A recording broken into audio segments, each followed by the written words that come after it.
हे guys, my name is Jyoti and welcome back to my channel food books and music. आज आपण बनवणार आहे कैरीचे पन्हे। तसा कलर तर हिरवा यायला पाहिजे, पण ह्यामध्ये मी गूळ वापरला आहे। तुम्हाला जर प्रॉपर हिरवा कलर हवा असेल तर तुम्ही साखर वापरू शकता। चला तर सुरुवात करूया। इथं मी एकाच कैरीचं बनवून ठेवलं आहे। तुम्हाला जर हवं असेल तर तुम्ही 3-4 कैरीचं असं बनवून ठेवू शकता। मी ना इथं भात पण लावलेला आहे, कारण इथं गॅसचा प्रॉब्लेम सध्या माझा चालूच आहे अजून। त्यामुळे मी इथं भात आणि हे दोन्ही एका ह्याच्यात होईल म्हणून मी इथं भात पण लावला आहे। त्याच्यावर पाणी त्या प्लेटमध्ये न घालता त्याच्यावर अशी कैरी ठेवलेली आहे। भात त्याला आपण 2 ते 3 शिट्ट्या देतो, तेवढ्यात ही कैरी पण शिजून होईल। त्यामुळे मी हे दोन्ही एकत्र करते। तुम्हाला जर फक्त याचं करायचं असेल तर तुम्ही 2 ते 3 कैऱ्या अशा कुकरमध्ये पाणी न घालता बाजूला एका डब्यामध्ये ठेवा आणि अशा 2 शिट्ट्या देऊन घ्या। हे बघा, अशा पद्धतीने ही माझी कैरी शिजून तयार आहे। ही गार व्हायला मी बाजूला काढून ठेवते। कैरी शिजवताना ना डायरेक्ट कुकरमध्ये खाली टाकू नका, डब्यामध्ये ठेवा आणि बाजूला पाणी ओता, म्हणजे ती अशी व्यवस्थित शिजेल। जर पाणी टाकलं तर ती पाण्यामध्ये मर्ज होते थोडी। हे बघा, अशा पद्धतीने मी हे थंड झाल्यावर ना याचा पूर्ण असा गर काढून घेतला।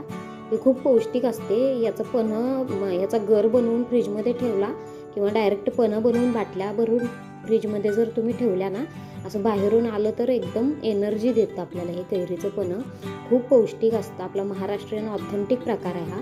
तुम्ही ही घरी नक्की करून फ्रीजमध्ये ठेवा किंवा असं बनवून फ्रीजमध्ये ठेवा आणि डेऱ्याचं पाणी वगैरे वापरून असं हे करा। हे बघा किती छान असा याचा गर निघालेला आहे सगळा। मी असा सगळा गर शिजल्यावर ना पटकन निघतं ते, त्याला काही एफर्ट्स घ्यायची गरज नाही जास्त। आता हे मी बनवलं। आता मी मिक्सरच्या भांड्यामध्ये वेलची पूड बनवून घेते। वेलची म्हणजे डायरेक्ट बनत नाही अशी, म्हणून मी थोडीशी साखर टाकली त्यामध्ये आणि अशी वेलची पूड बनवून घेतली। त्यामध्ये हा सगळा गर मी घातलेला आहे। खूप जण काय करतात, ह्या गरमध्ये असा गूळ असा मिक्स करतात आणि ते सोडतात। ते काय मला एवढं जमलं नाही पटकन बनवायला, त्यामुळे मी असं डायरेक्ट ह्याच्यात मिक्सरमध्ये हे बनवते। आता इथं गुळाचं काही प्रमाण नाही आहे। तुमचा जर कैरी जास्त आंबट असेल तर थोडा जास्त गुळ वापरा, नसेल जास्त आंबट तर थोडासा गुळ वापरा।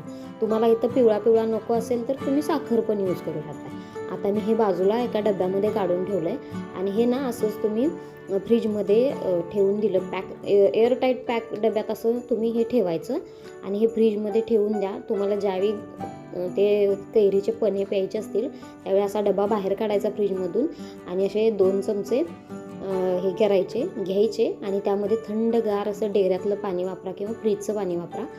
त्यामध्ये घालून थोडासा चाट मसाला टाका। तुमच्याजवळ पुदिन्याची पाने असतील तर ते यामध्ये टाका, बेस्ट लागतं।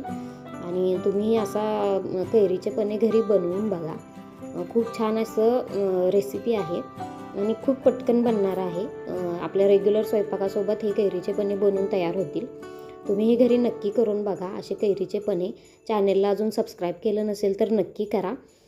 तुम्हालाही आणखी काही अशा रेसिपीज हव्या असतील तर कमेंटमध्ये मला त्या पदार्थाचं नाव नक्की कळवा। अशा पौष्टिक रेसिपींसह नेक्स्ट व्हिडिओमध्ये भेटू।